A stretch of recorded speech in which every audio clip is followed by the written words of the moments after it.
वाला बिल्कुल बंद।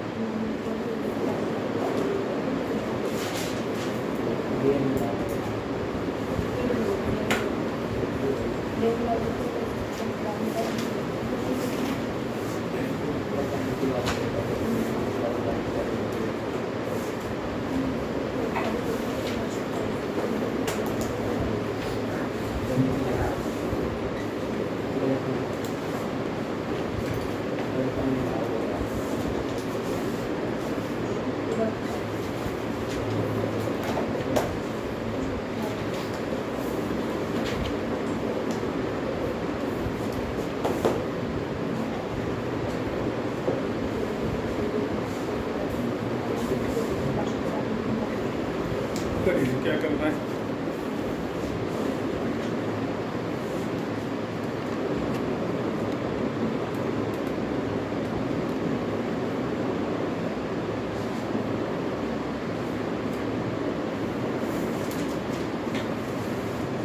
तो स्क्वायर्ड डिफरेंस का मतलब है अल्फा माइनस बीटा का होल स्क्वायर 144 के बराबर है alpha minus beta under root of 144 that is plus minus 12। ये भी ध्यान रखना, हमेशा ध्यान रखो जब भी डिफरेंस का या किसी चीज़ का भी अंडर रूट करना है तो आपको क्या करना है, प्लस माइनस लेना है। ठीक है, अब आपके पास एक ये हो गया और एक आप अल्फा प्लस बीटा ले सकते हो, सम ऑफ रूट्स माइनस पी आ जाएगा, और अल्फा इंटू बीटा ले सकते हो 45 आ जाएगा। ठीक है, अब आपके पास एक आइडेंटिटी मैंने लिखवाई थी अल्फा माइनस बीटा का whole square is equal to alpha plus beta का होल स्क्वायर माइनस 4 अल्फा। इसकी वैल्यू 144 है, इसकी वैल्यू पी स्क्वायर है, इसकी 45 180 है, तो पी स्क्वायर कितना आ गया 180 प्लस 144 दैट इज 324। अब ये किसका वो होता है 18 का 18 का, तो p की वैल्यू क्या आ गई प्लस माइनस 18। ये 18 का स्क्वायर होता है ना 324, ये आंसर क्या कह रहा है, alpha and beta are the zeros of this polynomial show that this plus this into this is equal to 1 minus c, है ना।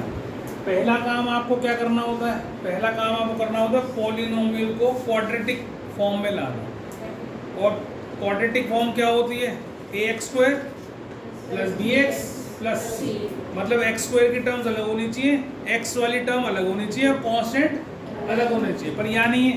देखो x² minus px minus p minus c, इसको खोल दो तो इसमें तो x नहीं आया ना, तो ये किस में कंसीडर होगा, कांस्टेंट में कंसीडर होगा। तो हमारी इक्वेशन क्या बन गई, ये बन गई हमारी इक्वेशन s।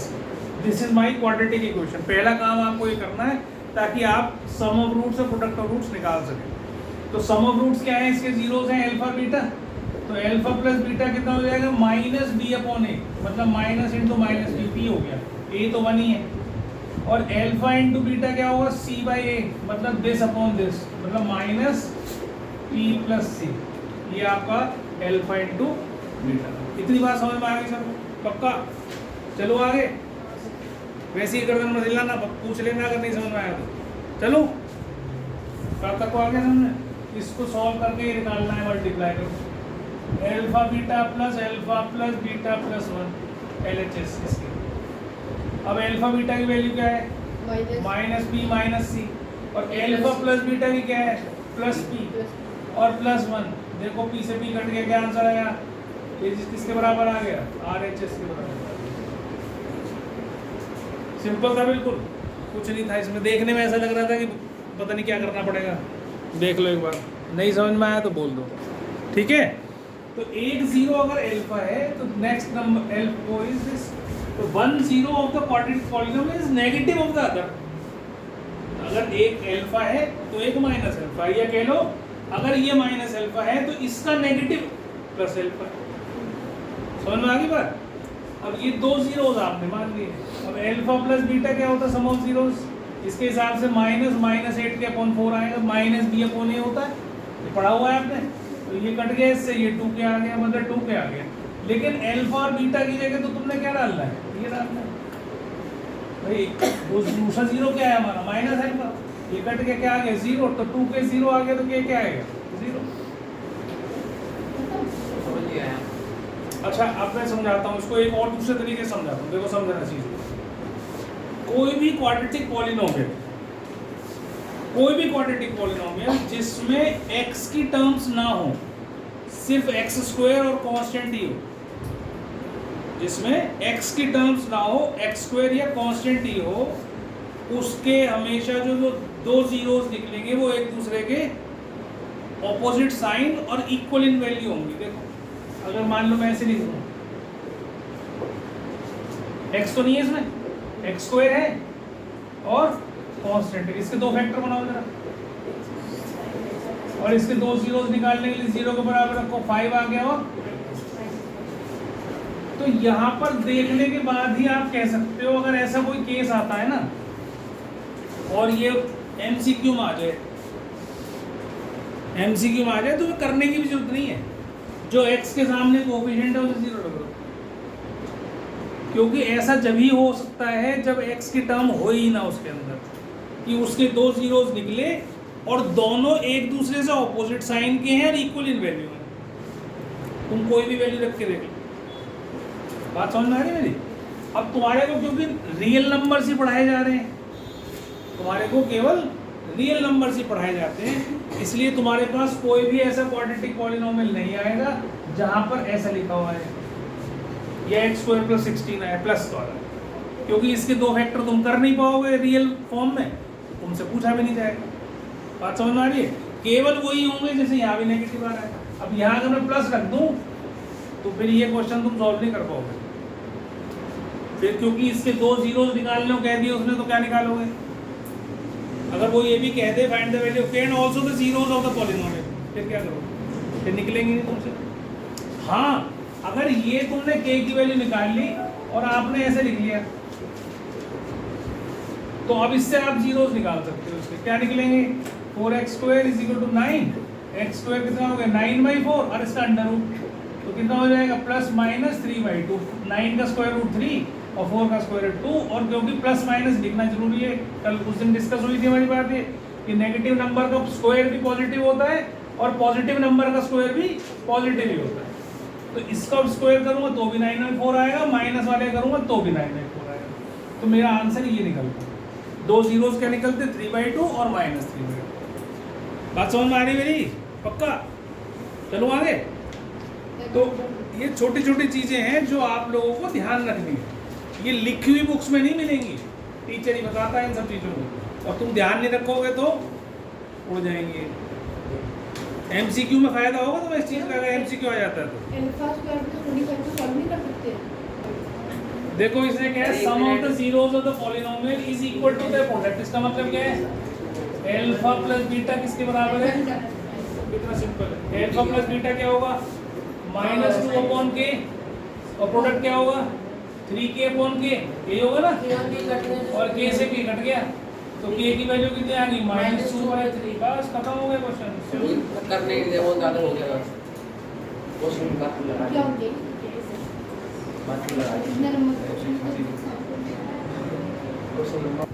इधर ध्यान दो, देखो alpha beta are the zeros of this polynomial, तो आपको पता है अल्फा प्लस बीटा तो आ गया -p और अल्फा इनटू बीटा q आ गया c/a। ठीक है, इधर ध्यान देना, एक बार बोलना नहीं कोई बच्चा। अब आपको क्या करना है, एक ऐसा पॉलिनोमियल बनाना है जिसके दो जीरोस ये दे रखे हैं। ठीक है, तो आपने इसका सम करा पहले, अल्फा प्लस बीटा का होल स्क्वायर, ठीक है, into plus alpha minus beta का, ठीक, इसकी वैल्यू आपको दे रखी है -p का स्क्वायर p² प्लस इसकी आइडेंटिटी आपको पता है अल्फा प्लस बीटा का होल स्क्वायर -4 अल्फा बीटा। ठीक है, अल्फा प्लस बीटा का होल स्क्वायर -4 अल्फा। अब इसकी वैल्यू डालनी है, बोलो नहीं बेटा, बोलो नहीं प्लीज, मैं तुमसे पूछ नहीं रहा, मैं सिर्फ सिखा रहा हूँ क्योंकि रिकॉर्डिंग हो रही है, फिर तुम्हारे लिए आवाज आएगी। तो 2p² -4q, ये क्या आ गया सम आ गया। अब प्रोडक्ट निकालना है, तो प्रोडक्ट निकालना है तो अल्फा प्लस बीटा का whole square into alpha minus beta का होल स्क्वायर। अब इसकी वैल्यू दे रखी है तो p², और इसकी वैल्यू तुमने अभी निकाली है, ये इसकी तो निकाली है नहीं, Yes, sir. भाई अल्फा माइनस, तो तुम्हें अगर ऐसे नहीं समझ में आता तो लो भाई इसकी जगह ऐसे ही लिख दो, फिर लिख दो इसको, ठीक है। तो ये हो गया पी स्क्वायर माइनस 4q, इसको ऐसे ही रखना, अंदर मल्टीप्लाई करने की जरूरत नहीं है। तो सम भी आ गया, प्रोडक्ट भी आ गया। मैंने क्या बताया था, क्वाड्रेटिक इक्वेशन कैसे बनती है, ऐसे बनती है, सम ऑफ रूट्स और प्रोडक्ट ऑफ रूट्स। तो एक्स स्क्वायर माइनस एस आया हमारा 2p square minus 4q into x plus product कितना आया, ये आपका quadratic polynomial, this is your quadratic poly. देख लो, नहीं समझ में आया तो बोलता, वन वेरिएबल करा था, लीनियर इक्वेशंस इन टू वेरिएबल्स। अच्छी बात है, तो कर लिया था तो बहुत अच्छा है, पर अभी मैं बहुत सारी चीज़ें ऐसी कराऊंगा जो तुम्हारे ग्रुप डिक्शन में नहीं करेंगे, ठीक है। क्योंकि 9th के लेवल से ही उन्होंने बताया होगा ना कि भाई दो इक्वेशन कैसे सॉल्व करते हैं, एलिमिनेशन मेथड क्या है। अभी बहुत सारी चीज़ें बताऊंगा मैं, हाँ हाँ सारे। तो हमारे कोर्स में दो ही वो रहेंगे चेक वो मेथड, एक है क्रॉस, एक एलिमिनेशन है, एलिमिनेशन मेथड, और एक है सब्स्टिट्यूशन मेथड, और एक होता है क्रॉस मल्टीप्लिकेशन मेथड। मैं ये भी सिखाऊंगा क्योंकि ये अगले साल आपके 12th में 11th में मैथ जो चलेगा उस वहाँ भी नहीं सिखाया जाएगा और यहाँ भी नहीं सीखोगे, पर यूज़ इसका सबसे ज़्यादा होगा क्रॉस मल्टीप्लिकेशन का, और बहुत सारे चैप्टर्स में यूज़ होता है। तो इसलिए मैं तीनों मेथड सिखाऊंगा तुम्हें, ठीक है। क्रॉस मल्टीप्लिकेशन में बिना वो क्वेश्चन सॉल्व ही नहीं होंगे, इनसे नहीं होंगे वो सॉल्व, क्योंकि वो अलग तरह के क्वेश्चन नहीं, अलग तरह के क्वेश्चन होते हैं। तुम वहाँ पर 3 वेरिएबल वाले होंगे, इसलिए तुम क्रॉस मल्टीप्लिकेशन से ही कर पाओगे। तो ये भी सीखना, और 2 तो तुम्हारे कोर्स के हैं ही हैं, ठीक है। चलो, और जिसको भी अब लीनियर इक्वेशन इन 2 वेरिएबल्स में, जैसे सपोज करो आपको 2 इक्वेशन दी है, ठीक है। एक दे दी इसने 3x plus 4y is equal to 10। आपसे कहा जाएगा कि भाई solve for x and y। Solve for x and y का मतलब होता है x और y की वैल्यू निकालो। अगर खाली सॉल्व भी लिख देगा, दैट मीन्स जो भी वेरिएबल में इक्वेशंस हैं उन वेरिएबल्स की वैल्यू निकालनी है आपको, ठीक है। तो अब तुम्हें पहले मैं 3 चीज़ें बता रहा हूँ, उसको ध्यान देना।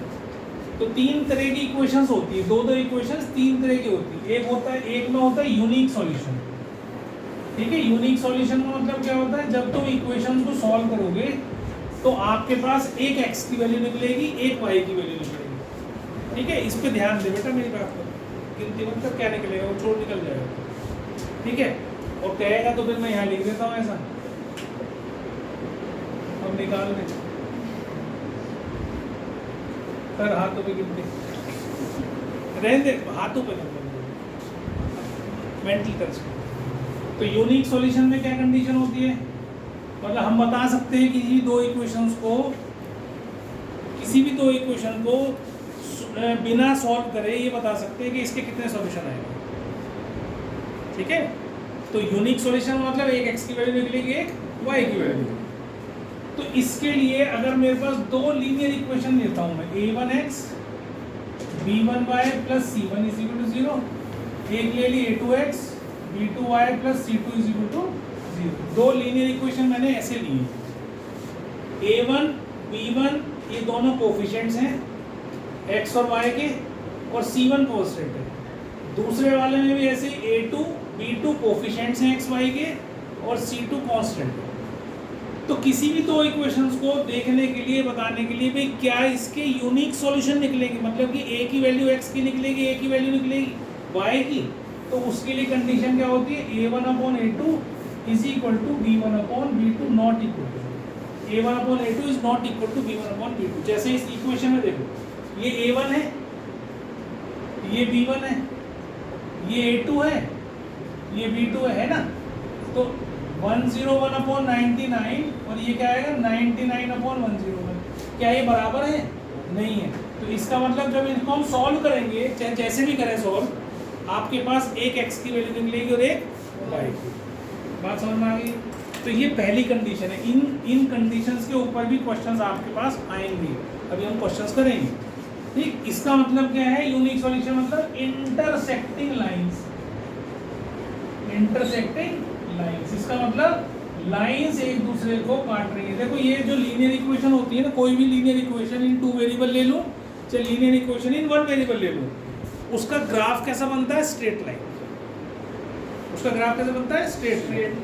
जिसमें वेरिएबल की हाईएस्ट पावर 1 होती है उसको हम लीनियर इक्वेशन बोलते हैं। और किसी भी लीनियर इक्वेशन का ग्राफ कैसा बनेगा? Straight line. ठीक, क्वाड्रेटिक का मैंने बताया था पैराबोला बनता है। तो ऐसे ही अलग अलग उनके अलग अलग तरीके ग्राफ बनते हैं। तो हमें अब क्योंकि लीनियर इक्वेशन पढ़ रहे हैं, तो हमें जो ग्राफ मिलेंगे इसके, मान लो किसी भी लाइन का ग्राफ बना रहा हूँ, तो वो या तो ऐसे बनेगा, या ऐसे बनेगा, या ऐसे बनेगा, या ऐसे बनेगा।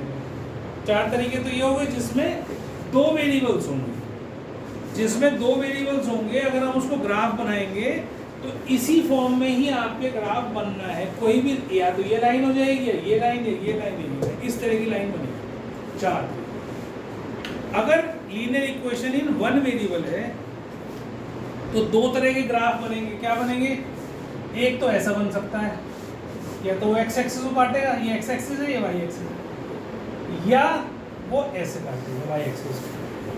तो 2 तरह के graph linear equation in 1 variable के बनते हैं। या तो ऐसे बनता है खड़ा, या ऐसे बनता है पैरेलल टू x एक्सिस, या परपेंडिकुलर टू x एक्सिस।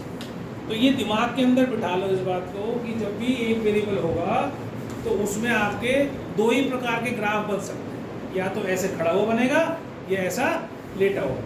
समझ में आ गई बात? आगे समझ में? पक्का? और 2 वेरिएबल होंगे तो ऐसे ही चारों में से कोई सा एक ग्राफ बनेगा। लाइन या तो ऐसे जाएगी, या ऐसे जाएगी, या ऐसे जाएगी, या ऐसे। क्लियर होगी बात? ये अच्छे से समझ में आ गई सबको? अब यहाँ पर क्योंकि इंटरसेक्टिंग लाइन्स, यहाँ 2 लाइन है, तो हम 3 तरीके से बल्कि सॉल्व कर सकते हैं। एक क्रॉस मल्टीप्लिकेशन, अगर हम भूल भी जाएं तो हमारे पास एक तो एलिमिनेशन मेथड बता दिया मैंने, एक सब्स्टिट्यूशन मेथड बता दिया मैंने, और तीसरा मैंने क्या नहीं बताया? तीसरा मेथड होता है ग्राफिकल मेथड। ग्राफिकल मेथड से भी आप सॉल्यूशन कर सकते हैं किसी का। अब ऐसा भी वो तुमसे कह सकते हैं कि भैया 2 लाइन है, draw the graph of these lines and find the solution, या सॉल्व ग्राफिकली। अब सॉल्व करने का मतलब क्या हुआ? यूनिक सॉल्यूशन का मतलब क्या होता है? ये लाइन आपस में मिली और यहाँ पर ये मिल गई। जब भी किसी 2 कंट्रीज के बीच में कोई भी झगड़ा होता है तो क्या होता है? समझौता कराने की कोशिश होती है। तो समझौते में क्या, या तो ये होता है कि एक कंट्री दूसरी कंट्री को पूरी तरीके से स्वाहा कर देता है, जैसा कि रशिया यूक्रेन का चल रहा चक्कर, वो मारने में लग रहा है, वो पिट रहा है बेचारा, वो लेकिन उसको भी सपोर्ट कर रहे हैं ना, तो वहाँ पर अभी समझौता नहीं हुआ, तो सॉल्यूशन कुछ निकला ही नहीं उसका। तो अभी वो लड़े जा रहे हैं। जिस दिन उनका समझौता होगा तो कुछ शर्तों पे वो मान जाएंगे, कुछ शर्तों पे वो मान जाएंगे, युद्ध बंद हो जाएगा। ऐसा होता है। जैसे अभी इजराइल और हमास का युद्ध चल रहा है, उनमें आपस में झगड़ा हो रहा है, तो अभी पीछे 50 डेज का उन्होंने युद्ध विराम करा था। तो युद्ध विराम किसी शर्तों पे होता है। तो सॉल्यूशन कब निकलता है? जब दोनों मिल के बैठते हैं और बात पे एक जगह राजी हो जाते हैं कि भाई ये ठीक है, चल मैं भी मान लेता हूँ, तू भी मान ले। 2 दोस्तों में झगड़ा हो गया, तीसरा कोई बीच में आया दोस्त, तीसरा दोस्त, उसने कहा यार क्यों झगड़ रहे हो? तो उसने मेरे को ये कहा, उसने मुझे ये कहा, उसने मुझे कहा, वो चल तू भी माफ़ी मांग ले, तू भी माफ़ी मांग ले, छुट्टी पैचअप करा दिया, झगड़ा खत्म, है ना?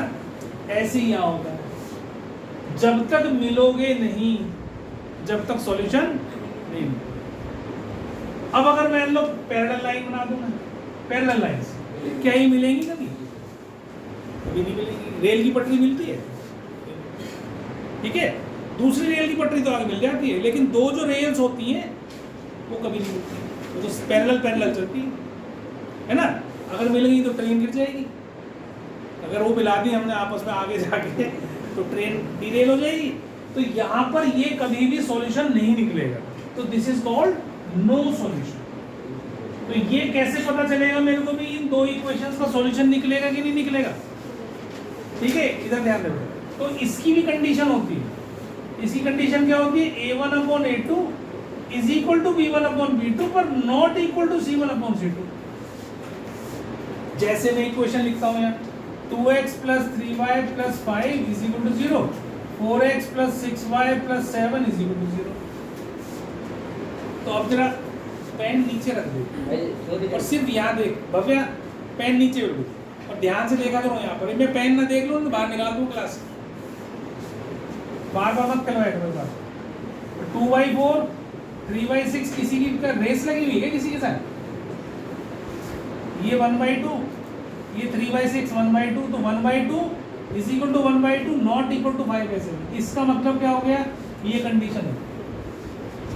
तो इसमें हम क्या कर रहे हैं कि भैया जो x और y के जो कोफिशिएंट्स हैं उनका रेशो सेम होना चाहिए। दो इक्वेशंस में x और y जो वेरिएबल्स हैं उनके कोफिशिएंट्स का रेशो तो सेम होना चाहिए, पर वो रेशो कांस्टेंट के रेशो के बराबर नहीं होना चाहिए। किसी भी इक्वेशन को देख के तुम बता सकते हो ये पैरेलल लाइन है या नहीं है। जैसे मैंने लिखा 2x + 3y + 7 is equal to 0, एक लिख दिया 8x + 6y + 8 is equal to 0 या 7 इज इक्वल टू 0। तुम इसको देखते के साथ ही बता दो कि पैरेलल है। क्यों, 2/8 कितना है, 1/4। ये गलत हो गया, ये हो गया 12। ठीक है, ये क्या है 1/4 और ये क्या है 1/4, पर ये क्या है 1। तो ऐसी लाइंस कैसी होती हैं, पैरेलल लाइंस होती हैं। और पैरेलल लाइंस से कभी भी कोई सॉल्यूशन नहीं निकलता है, क्योंकि वो मिलेंगी ही नहीं आपस में, कभी मीट ही नहीं करेंगी। समझ में आ रही मेरी बात।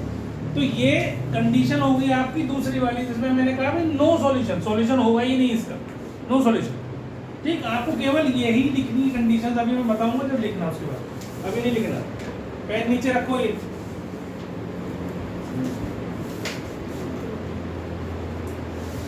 लिखने से बुक भरी पड़ी है लिखी हुई, पढ़ पाए कभी आज तक? तुम्हारे को मैं सबको फ्री दे देता हूँ आरटी शर्मा, अपने आप पढ़ लेना, घर जाके बैठो, फीस जमा कर दो बस। बताओ पढ़ लोगे? जब तक मैं नहीं समझाऊंगा जब तक पढ़ सकते हो क्या? तो इसलिए जिस टाइम मैं पढ़ा रहा हूँ उस टाइम पेन तुम्हारे हाथ में होना ही नहीं चाहिए। लिखने का टाइम देता हूँ मैं, कभी जल्दी नहीं मिटाता, पूछ के मिटाता हूँ। तो उस टाइम सिर्फ समझो जो समझा रहा हूँ, दिमाग में घुसाने की कोशिश करो उसको। जितनी बार रिपीट करोगे उतनी बार अच्छे से मैथ समझ में आएगा, और नहीं तब तक तो तुम आ ही नहीं हो करते हुए काम। तो दूसरी कंडीशन हो गई। तीसरी कंडीशन होती है अगर a1/a2 is equal to b1/b2 is equal to c1/c2 आ जाए, तीनों रेशो बराबर आ गए, तो इसके हम बोलते हैं इनफाइनाइट सॉल्यूशंस। क्या होते हैं ये? इनफाइनाइट सॉल्यूशंस, मतलब ओवरलैपिंग लाइंस। ओवरलैपिंग लाइंस मतलब बहुत अच्छे मित्र हैं, हर समय साथ रहते हैं, लाइन के ऊपर लाइन, दूसरी लाइन। तो जहां पर तुम हर जगह टच कर रहे हो लाइन को, भाई देखो इसमें क्या था, एक जगह टच हुआ लाइन का, इधर गया इधर गया, तो एक ही सॉल्यूशन आया। लेकिन अगर तुमने अरे एक में था कि भाई कहीं टच ही नहीं हुआ, नो सॉल्यूशन। लेकिन जब तुमने पूरा ऐसे लगा दिया उसमें, तो हर पॉइंट जो पहली लाइन का है वो दूसरी लाइन से टच हो रहा है। इसका मतलब उसके इनफाइनाइट सॉल्यूशन हो सकते, इनफाइनाइट नंबर ऑफ सॉल्यूशन। तो इनफाइनाइट सॉल्यूशन की कंडीशन ये हो गई, ठीक है, ओवरलैपिंग लाइंस बोलते हैं। यूनिक सॉल्यूशन की हो गई, इंटरसेक्टिंग लाइंस बोलते हैं। और नो सॉल्यूशन की हो गई, जिसको हम क्या बोलते हैं, पैरेलल लाइंस। ये कभी नहीं मिलेंगी, दे विल नेवर मीट, कभी नहीं मिलेंगी। तो इसलिए सॉल्यूशन निकलेगा ही नहीं, झगड़ा चलता ही रहेगा। जैसे हिंदुस्तान पाकिस्तान का झगड़ा है, वो कभी भी नहीं निपटेगा, ठीक है, जब तक देश खत्म ना हो जाए पूरे, जब तक नहीं निपटने वाला। क्योंकि उनके जड़ों में क्या डाला हुआ है, दुश्मनी का बीज बोया हुआ है। बच्चे से यहाँ से शुरू कर देते हैं कि भाई ये भारत तुम्हारा दुश्मन है, भारत तुम्हारा दुश्मन है, तो वो बड़ा होता होता वो फिर मरने को तैयार हो जाता है, क्योंकि वो भारत को मारता है, ठीक है, इसीलिए मर गए सारे, भूखे हो गए सारे। तो यूनिक सॉल्यूशन, नो सॉल्यूशन, और पहले आप तीनों कंडीशंस को लिखो। और ये सब चीज़ लिखना जो मैंने लिखी, intersecting line, parallel line, overlapping line, लिख लो तीनों कंडीशन को फटाफट।